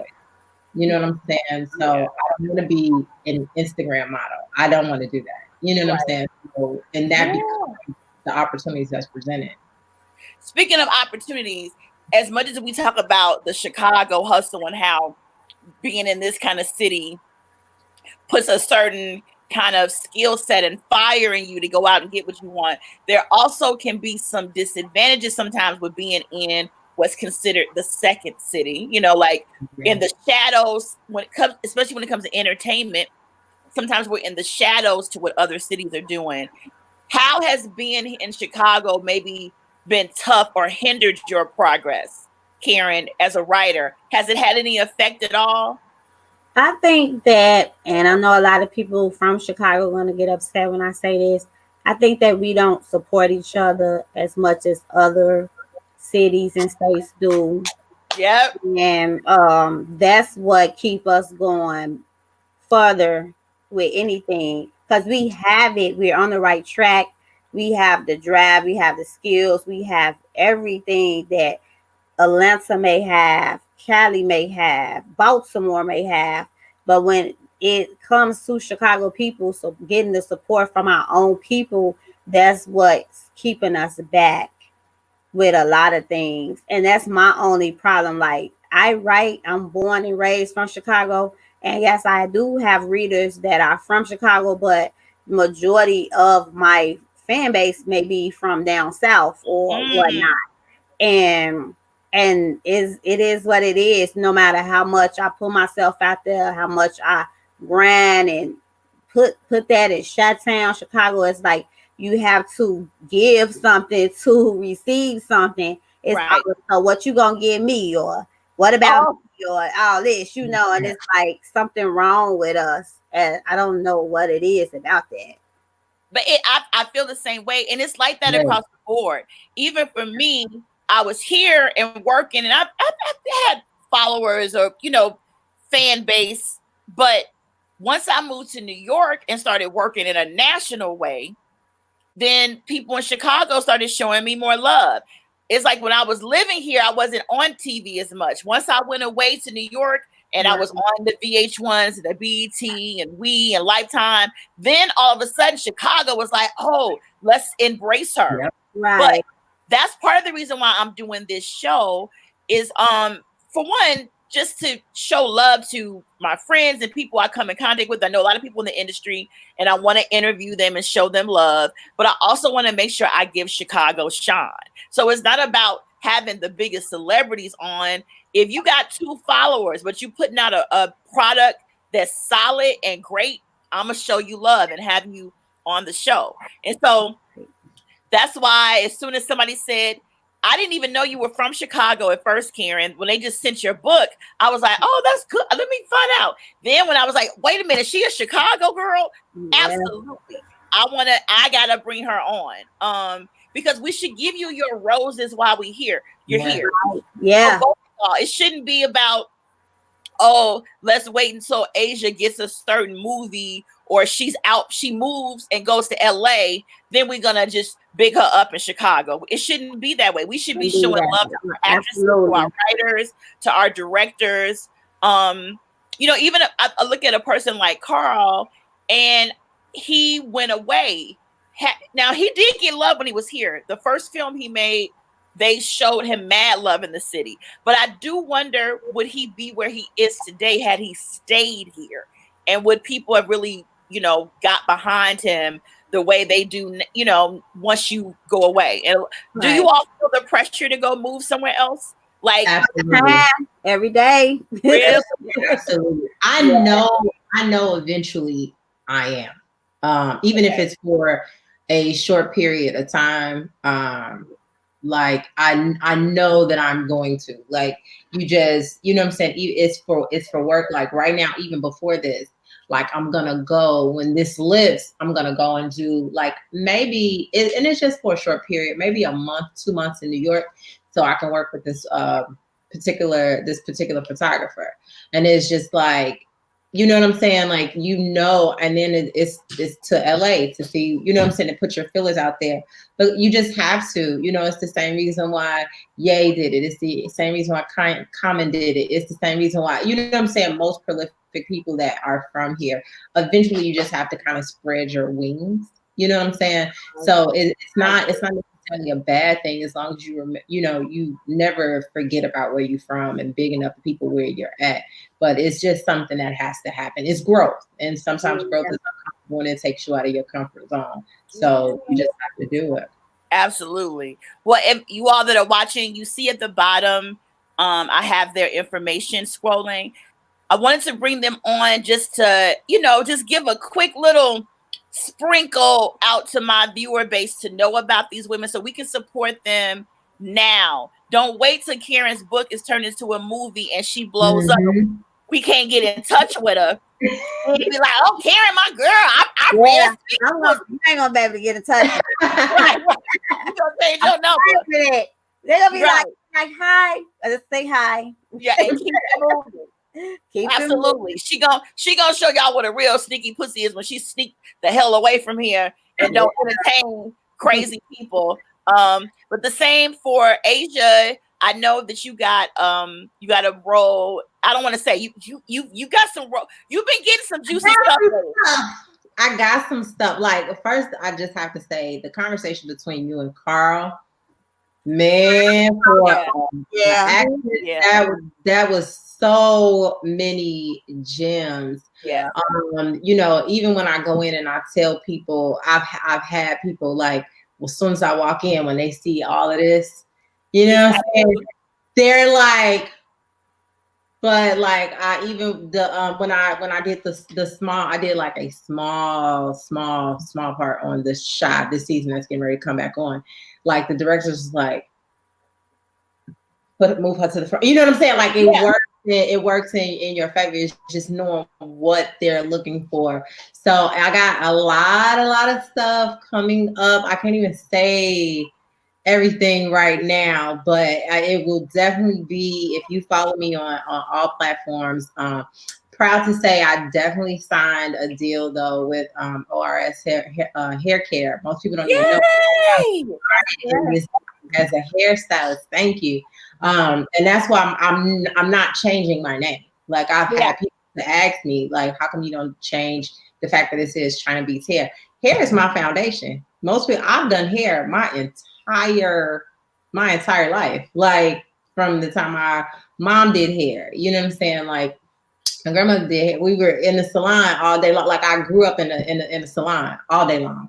So that's always going to be what I do.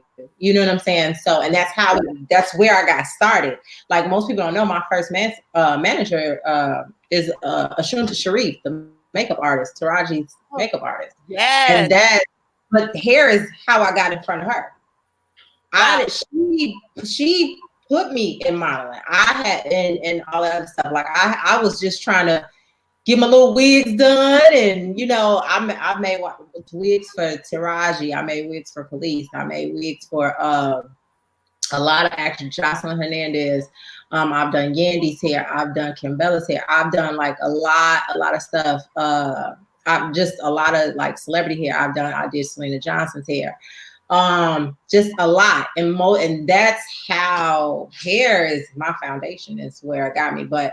I just signed a deal with ORS to kind of be ambassador for them. So that's coming like really, really soon. So it's like, thank you. It's just like a roller coaster of stuff. Like I'm not mad at the quarantine, but you know what I'm saying? Like Carl said, once it's up and running, you got to be ready to hit the pay. Right. You got to be ready. Yeah, and like I'm still putting out content, Yeah. Well, I am very proud of you. You know, agent, we're both signed to the same talent agent, as a matter of fact. Shout out to Viva at Promote Talent. Shout out to Viva. Yes, and I love the what you and her have going, because she's constantly like you booking. So I'm excited. We keeping it quiet, but Asia's got some great things coming down the pipeline for her acting.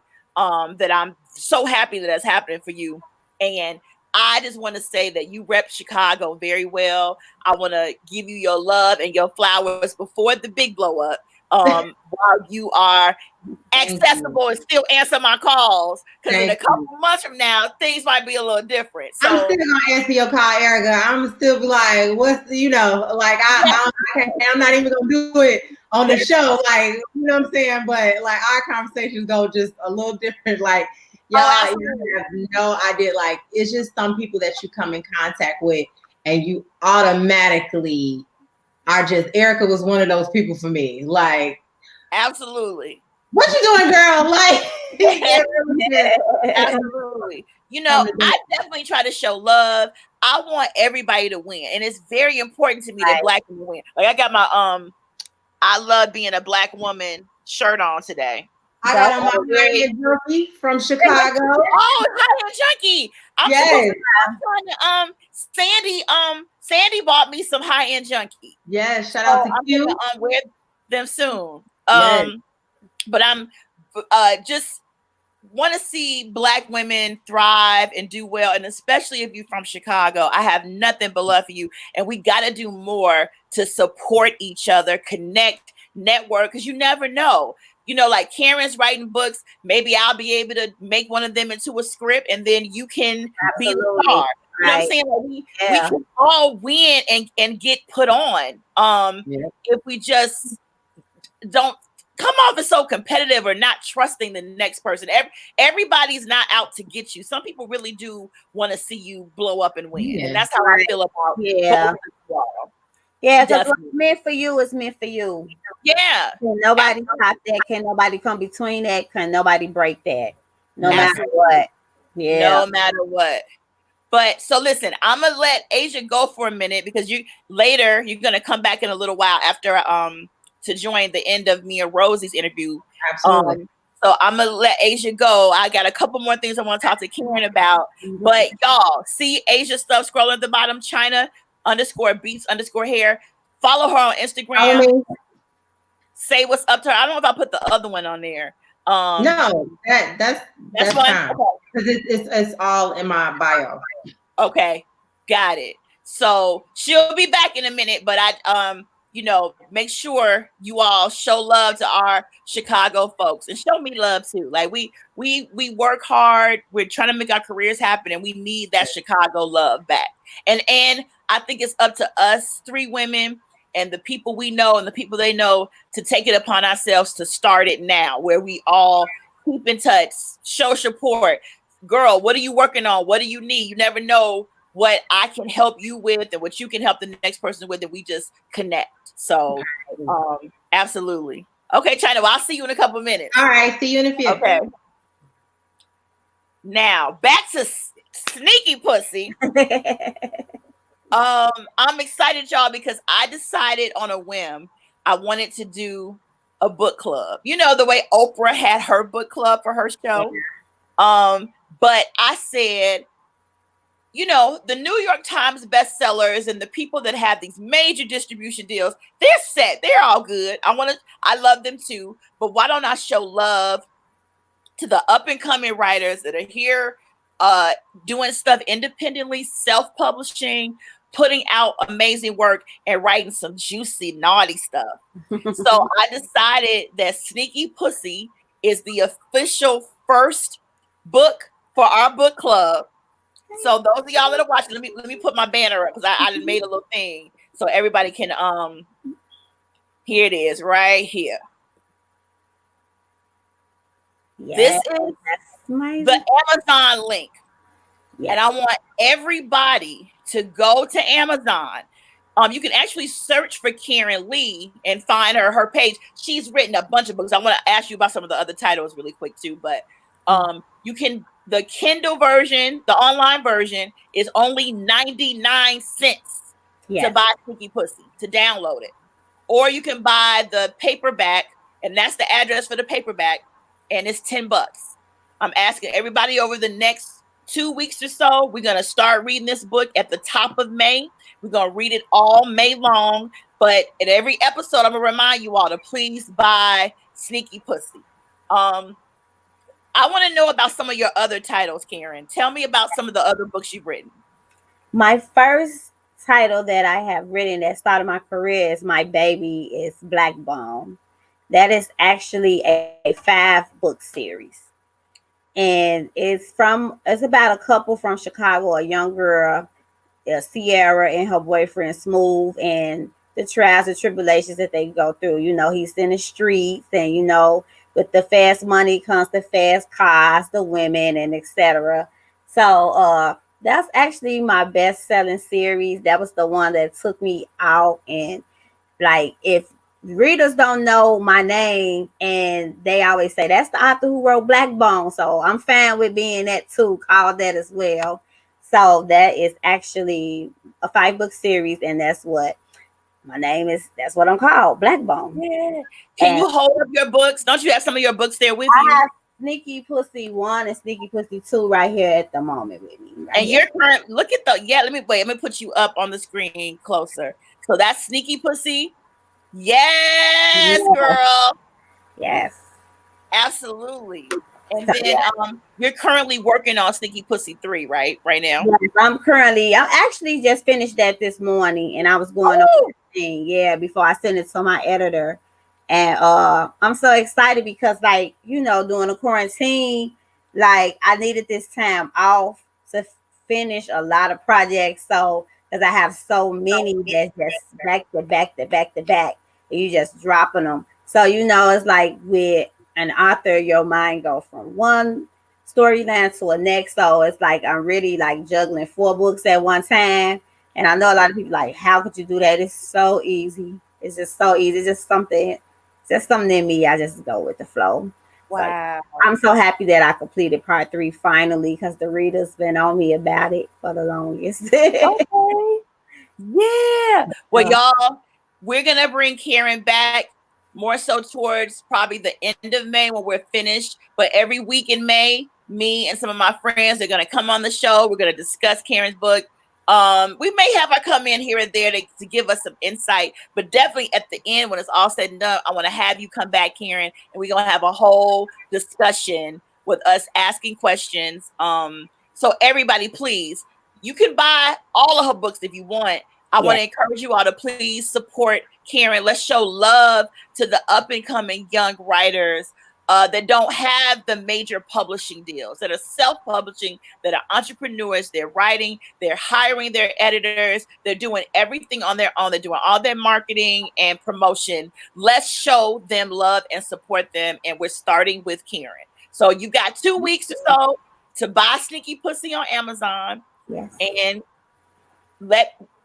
reach out, let me know when you get it. Absolutely. And we're gonna have a ball reading it. So thank you so much, Caryn. Thank you for having me, Erica. Absolutely, absolutely. And we'll be talking soon and keeping in touch. I'm very excited to talk to you. Thank you. Yeah. Thank you. Bye, everyone. Thank you. Bye. All right, y'all. So that's nice, right? Showing love to the up and coming. Now, my next guest, wait, let me make sure she's here. She might have stepped away for a second. Now, listen, I'm a little bit behind schedule with this show. I was so into getting all that juicy information from Carl that I didn't want to stop the interview with him. I had asked him would he at least come on for 15 to 20 minutes. I think we ended up talking about 45 or 50 minutes. So I'm a little bit behind schedule, but I just appreciate him showing me that time and that love. But coming up next, I have one of my favorite plus celebrities. She's a model. She's a talk show host. She's an entrepreneur. She's a life coach. She's all that and then some, Rosie Mercado. And she's coming up next. But I'm waiting for her to come into the studio. I don't see her right now. Rosie, if you're watching from your computer screen, log in. So yeah,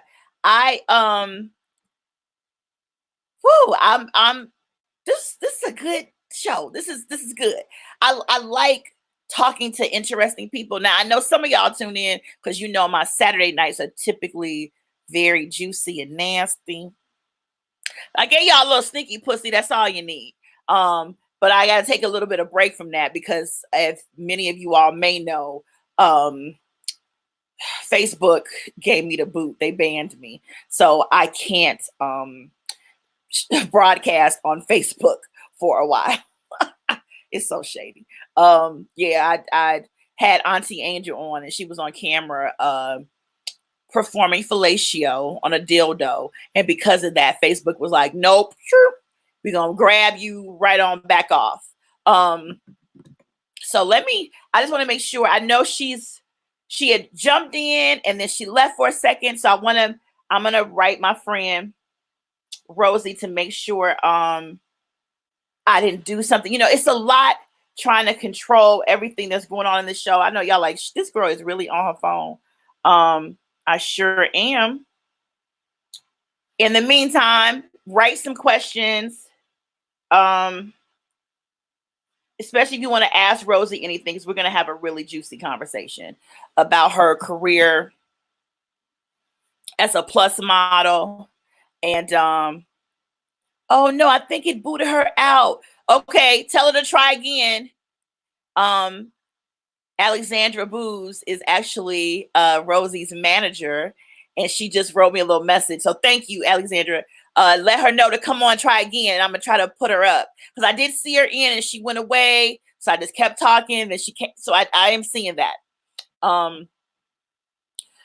Technical difficulties, y'all. Technical difficulties. But in the meantime, I'm very excited about doing this whole Sneaky Pussy book thing. And if you see this and are interested in being a part of my book club members that come on to my show and talk to me about the book, please let me know. Send me an email, a private message, whatever it is. And I would love to definitely include you all in the discussion because I think it's going to be fun and juicy. Okay. For real. Sneaky, juicy pussy. And I know the title may be off-putting to some people. It is what it is. We all got one. Even some of the dudes, some of y'all got pussies. So don't be offended by the terms or anything. Just buy the book, and you see it. I still have it linked down there. The Sneaky Pussy on Amazon.com. And the fact is, it's only 99 cents to buy this book. Come on now. It's like you gotta jump on that. It's 99-cent book. Y'all spend a lot more to get a lot less. So for us to support this girl and do that, I think is a great thing. I don't know. I want to do my best to show love to independent people that are trying to do their thing. I'm one of those people, just like you all are all watching my show right now, supporting me, and I so appreciate it. I so appreciate it. So we got to show love to people while they're still on the come up. Everybody wants to, big you up when you a star, but it's like, before you get to be a star, the climb up is good when your own people show you love and support you. I want to look and see what other comments are here from people. And yeah, I'm so sorry. As you see, I had some technical difficulties during the thing. It froze up while I was talking to Carl. And I have a feeling that my computer program may have booted the fabulous Rosie out. And I'm so mad right now because I don't like that. But hopefully she'll charge it to the computer program and not to me, because she knows I would never kick her out.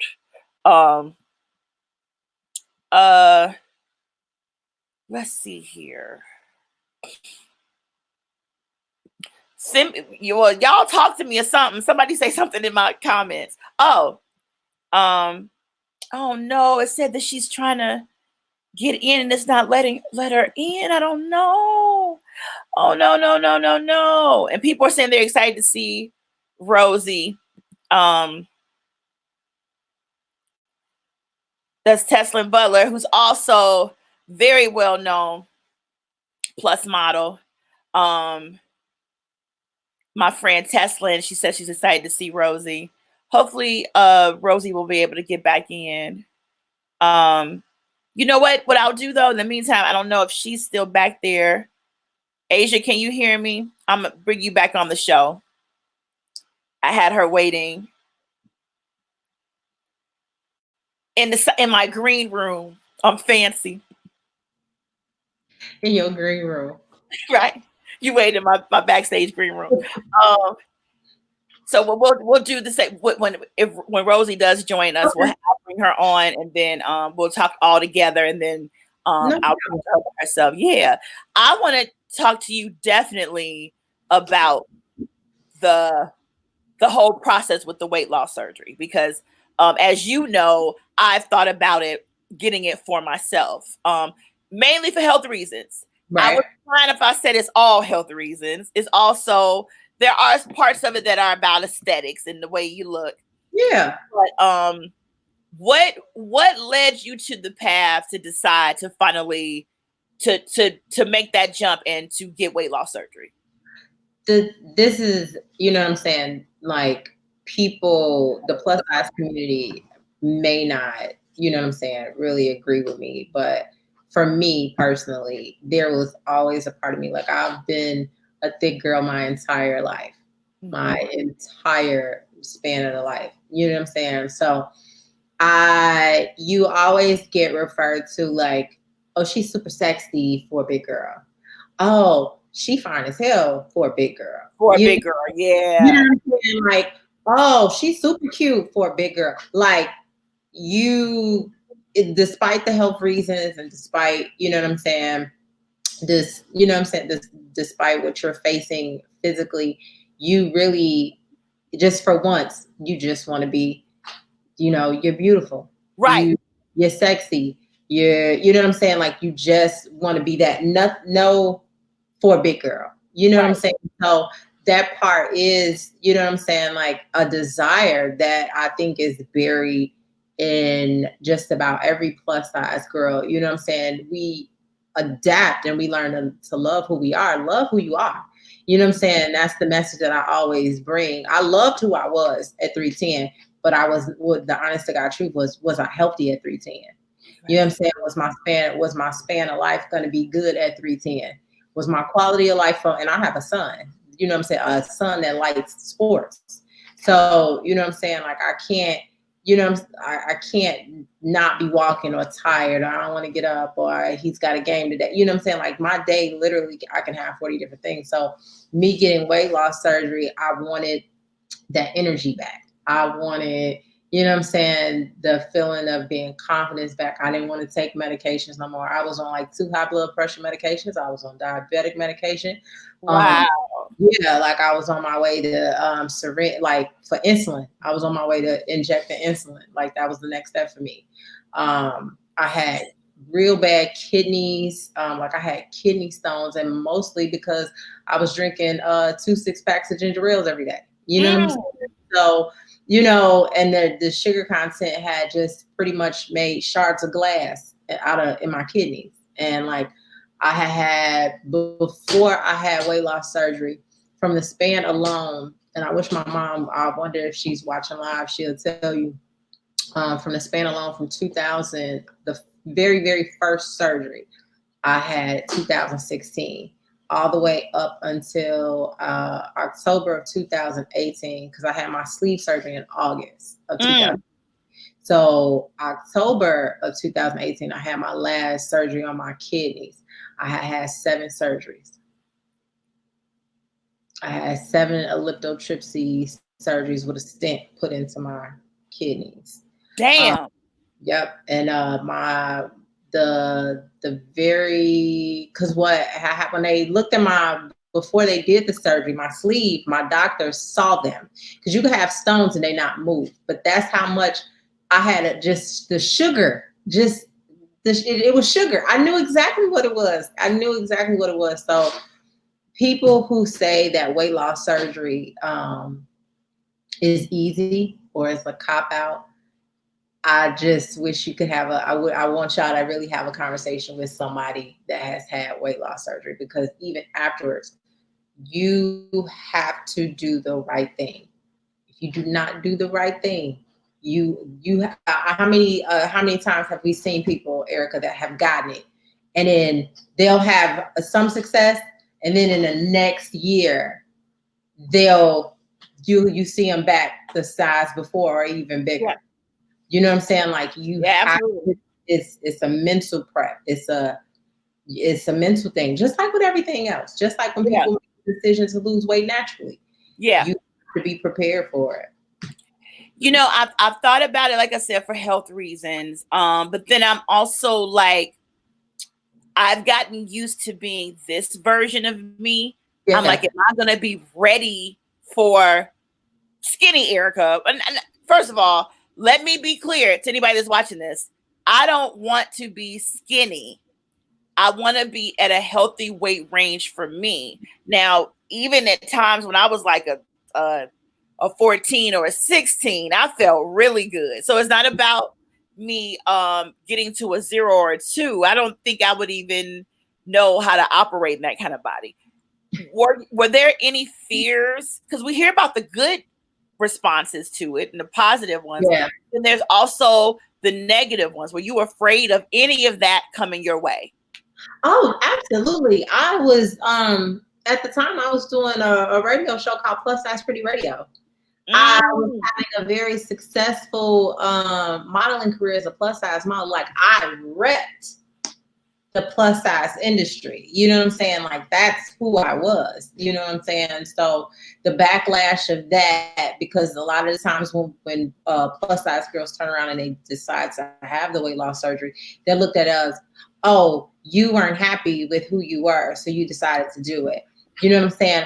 Oh, that wasn't good enough for you, so you decided to have weight loss. Like you're looked at. You are looked at, because I had repped the community for so long. You know what I'm saying? It's kind of like, oh, so secretly you weren't happy. You're trying to tell everybody to love yourself. So it's that backlash is, you know what I'm saying? Because we always, you know what I'm saying, try to be the message that we bring. You know what I'm saying? You know, to turn around and do something different. It's like, you know, with that. And even when I got approved, and most people don't even know this, when I got approved, I looked for reasons not to do it. oh, I can't do it then because I have, what about work? Right. Work, you know what I'm saying? What about work? It's fine. Oh, well, maybe it's just not a good time. You know what I'm saying? Like, maybe I should do it maybe close to the, like, you come up with all kinds of reasonings, but you have to stop and say, and I remember telling you, it was my sister that was like, do it. Stop playing and do it. And you have to have, even if it's just one person that supports what you're doing, because when you do it, you have to be ready for everybody's opinion. And that's the part of me where I'm like, I don't like hearing people's opinions now. It's like, shut up. This is my body. Let me do what I want to do. And I just rep who I am, no matter who I am. And I would hate for somebody, oh, she did this because she didn't love herself. No, I'm actually trying to get healthy because I do love myself. Right, as I am. And I love myself so much. I want to be here as long as I can to love up on me. And but I know people are gonna talk shit because that's what they do. I got people hating on me, talking shit about this little show. This is a damn internet show, and I've had people complaining about it to Facebook, and then they end up blocking me. So I know that people are gonna talk shit, but let me ask you, I know I've asked you about the men. How did women treat you differently once you got this? Because this is my thing. Do you see the transformation in yourself? Do you see? I see it in this one. This one, because the picture on the left, I did the shoot with. This is one of the first shoots that Ashunsa set up for me with Sean Andrews. Okay. And he was like, and he's such a great photographer, and he's worked with everybody damn near. And he was like, just be sexy. And so, you know what I'm saying? Even when I got these pictures back, I was just like, nah, I can't do it. And then to see the other side, like, now I see it. But for a long time, like, you have to understand, I just started buying my size. So you had this girl who was a size, like, I was wearing like a size 20, 22. I was a size 12 walking around in 18. Because it's such a mind fuck for you, because you're like, well, no, not yet. It's just a little big. No, it's hanging off of you.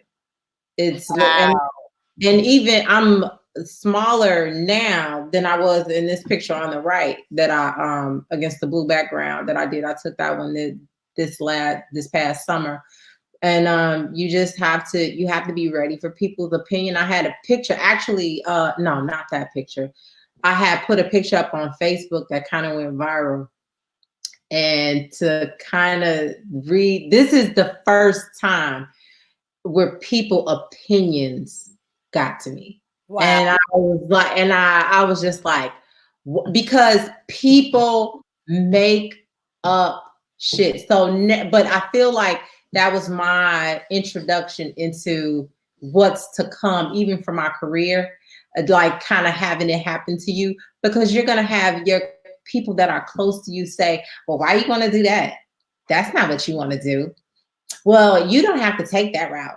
Well, you just being lazy. Like I've heard it all. Don't do that. Well, everybody knows somebody. Oh, I know somebody that did it and they died. What? You know what I'm saying? I know somebody that did it and they didn't lose a pound. Like you have to kind of block the world out, and you have to just be like, you know what? Fuck you. I'm finna do this and I'm gonna make it work. You know what I'm saying? I'm gonna do it. You know what I'm saying? It's same mindset and same attitude that you have to have in your career. Like, oh, you'll never get parts like that. You're totally tattooed. Whatever. You know what I'm saying? Like, right. I don't even listen to that kind of stuff, and I hear it all the time. My acting teacher, true story. My acting teacher was like, "Oh, you're acting? Oh, you're not afraid that..." My acting teacher was like, "You're not afraid that you're not going to book reputable parts? I mean, because you're kind of colorful." This is what he said to me. I said, "Nah, I just serve a higher power." Right. So, plus, in this day and age, first of all, roles are more diverse now because real people look like you, look like me. So now that we have more representation with like diverse writers and projects, there's a role right now for a girl that is tatted up somewhere. You know what I'm saying? There's somebody looking for you. So I think a lot of these people, these naysayers, they don't know what the hell they're talking about. They just trying to just discourage you. And it's so stupid. I mean, even for me, with the way that I do have on, yeah, there are a lot of roles where I don't get them because they are like, we want somebody smaller. But what's for me, I'm gonna get it, and I'm gonna do my best. What's coming up down the pipeline for you? Are you focusing more on acting? I am now, more so than the modeling. Acting. I feel like modeling. I will always be able to model, and like I love collaborating. Like if I'm very, very easy to work with. So any photographer that comes in contact with me, they, you know what I'm saying, we click because I'm easy to work with. But really right now, like I'm telling you, the conversation between you and Carl was so prolific because you cannot wake up and decide. Acting is a love of mine. Like most people don't even know, like I was a part of ETA. I did Beverly Arts Center. You know what I'm saying? Like I love acting. Like that's who I am. That's who I am. So you have to, but you hear all your life, that's not a job. Oh, that's make believe. You know what I'm saying? Like you hear that you cannot have, like how you said your parents were, you know, go to school, get a good job, retire, pay off your house. You know what I'm saying? And like, that's just everything. And I've had great jobs. I had a job one time, Erica, where I was a pharmacy network coordinator for Walgreens pharmacy benefit program. I was young, making a lot of money, and I hated it. Everything I did felt super, super temporary. This feels like forever. This feels what I'm supposed to be doing. So acting is definitely the main focus. You have to have talent. Yeah, I mean, I think at least having talent is the best case scenario. There are some people without some, they get a lucky break here or there, but if you're gonna sustain, you've got to be able to deliver. So the person that is not talented, but maybe they're super cute, or maybe they got some connections, they'll get some things. Oh yeah, they have longevity, and what will the quality of their work be? And eventually, people get tired of that shit when you are just a pretty face. Yeah. Or just somebody's daughter or son or somebody's important sister. Like, you got to be able to deliver. And one thing I will say about you, from the bookings you've been getting and all the stuff going on, you definitely are delivering. And I'm very happy for you that things are going your way. It's our time. I know people say that, but it's our time. The time is now. I'm super, super excited, and just being prepared. Yes, is super, super, super big for me.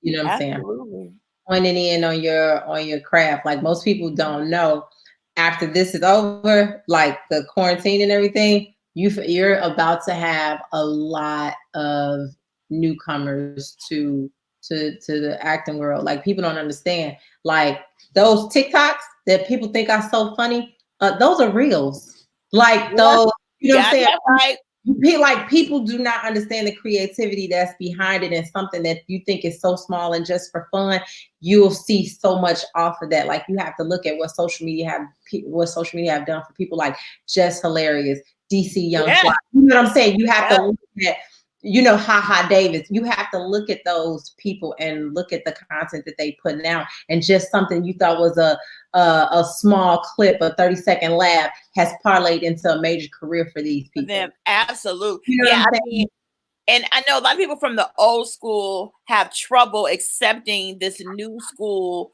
the way things are being done. It's like back in the day, if you were a comic trying to get a deal, you did stand up and you hope that somebody would come through the comic strip or one of the Carolines, one of the big clubs in New York, and offer you a sitcom deal based off of your stand-up.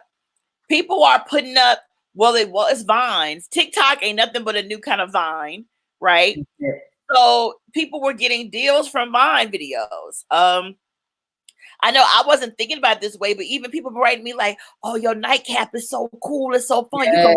And I was like, I wasn't even thinking about it in that way. I was just like, I want to do something fun and interview cool people. But the truth of the matter is, you never know where your next opportunity is coming from. So we gotta be ready, stay ready. So we ain't got to get ready. And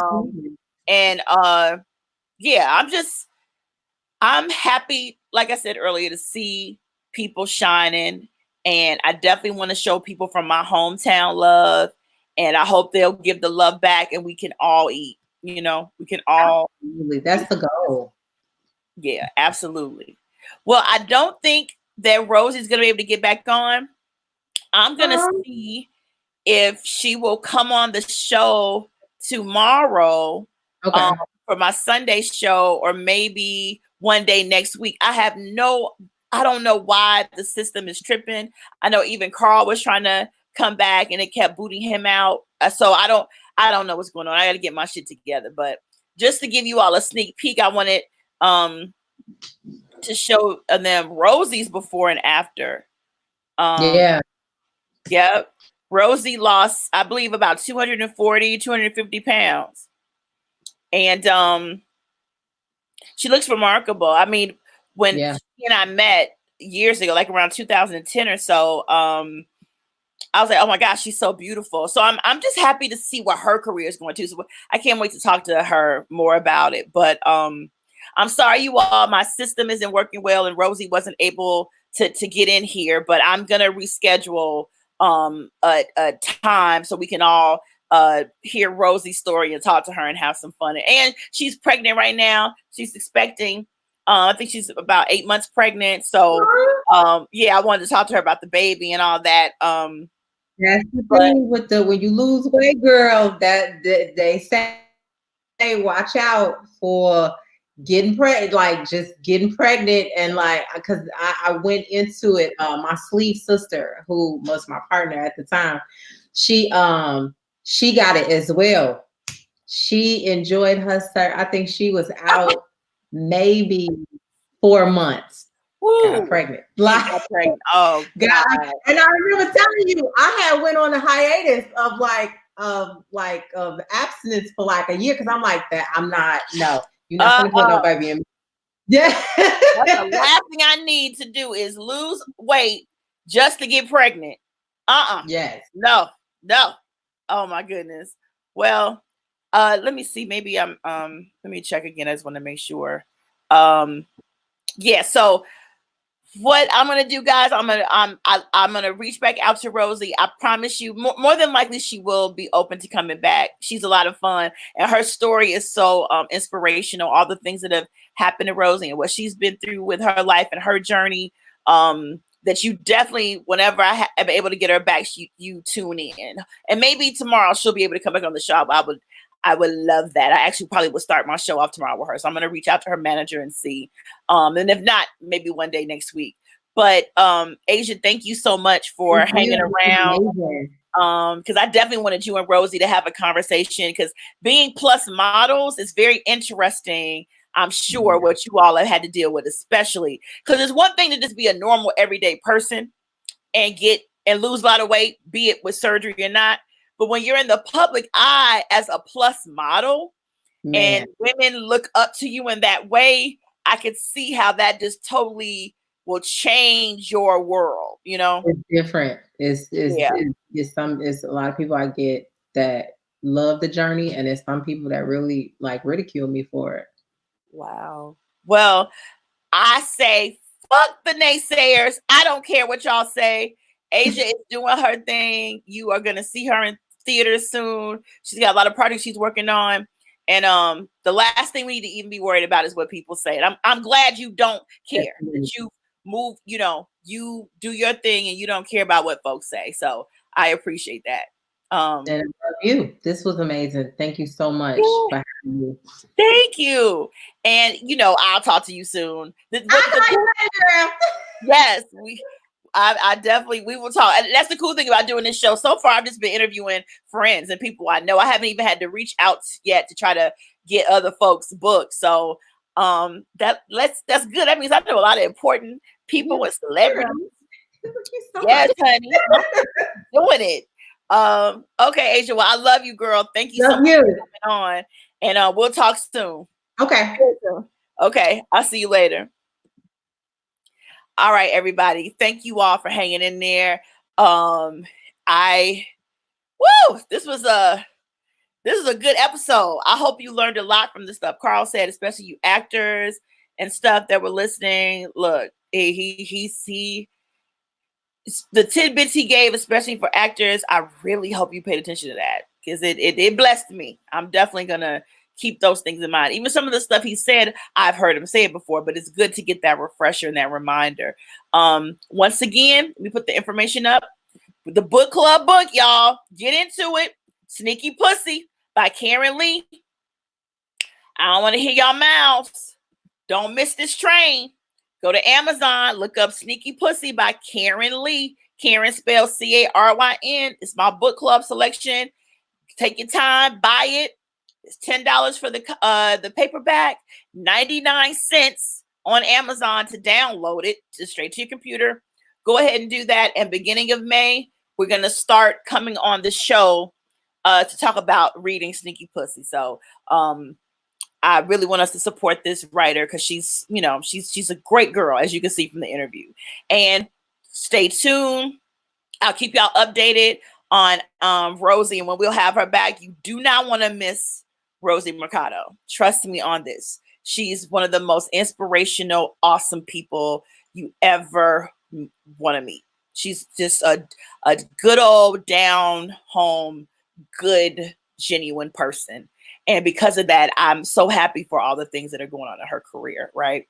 It's like you gotta show the love to the people while they're here. Before I get out of here, I want to remind you all about my two sponsors. Creative Click Cocktails. Maybe I should take down the Sneaky Pussy doggone information while I got the so you can see it. Okay, Creative Click Cocktails. They've got the great drinks order from her here in Chicago, and then there's also Nick and Bella jewelry, and they're great as well. Check out Sneaky Pussy book series right there, available ebook and paperback on Amazon. And y'all, when y'all see my girl Asia Clark around, say what's up to her because she's an awesome person too. I love you all. Thank you for tuning in. Spread the word. Like I said, I'm banned from Facebook. So we're gonna be on YouTube. YouTube is cool though. I love YouTube. But I'll be back on Facebook Live too sometime later in May. That's what I get for trying to teach all of y'all how to do fellatio. With that being said, y'all all make sure you have a good night. Thank you for having a nightcap with me. I love you all. Let's toast. Boop. Cheers. Here's to have an amazing rest of a Saturday night. Okay. Thanks for tuning in, y'all. Hope you had a good time. And I will talk to y'all later. Hey, it's Erica from the South Side of the Chi. And I just completed the 2020 census. If you're not counted in, you'll be counted out. And I don't know about you, baby, but I want to be in, not out. What are you waiting for? Take the census. Go to 2020census.gov.